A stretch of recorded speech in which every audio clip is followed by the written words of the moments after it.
достар, бүгін сіздерге күнделікті жеп жүрген мандариннің пайдасы мен зияны туралы айтып кететін боламын. Видеоны соңына дейін көріп, лайк басып, мені қолдай кетіңіз. Мен әрине қуанышты боламын.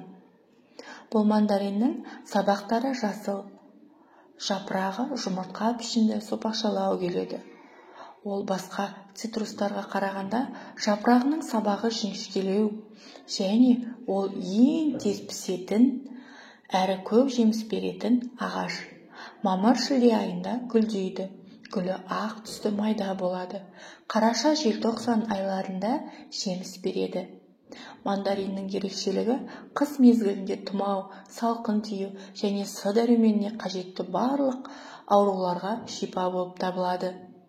Бұл жемістің түрлері витаминдерге, антиоксиданттарға және басқа да пайдалы минералдарға бай болып келеді.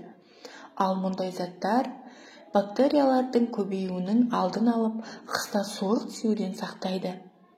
Оның құрамындағы бета-каротин жүрек жұмысын реттеуге ықпал ететін көрінеді.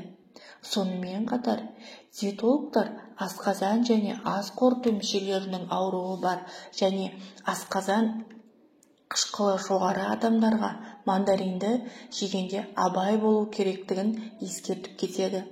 Бұған қоса, ол цитрусты жемісті аш қарынға жеуге болмайтынын айта кеткен. Ескере кететін жайт, бұл мандариннің қабығын пайдаланбау қажет дейді.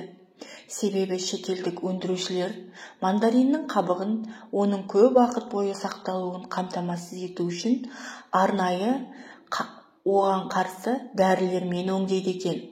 Ал бұл дәрілер денсаулыққа өте қауіпті. Мамандар мандаринді күніне 2-3 талын ғана және одан көп жемеуге кеңес беріп кетеді.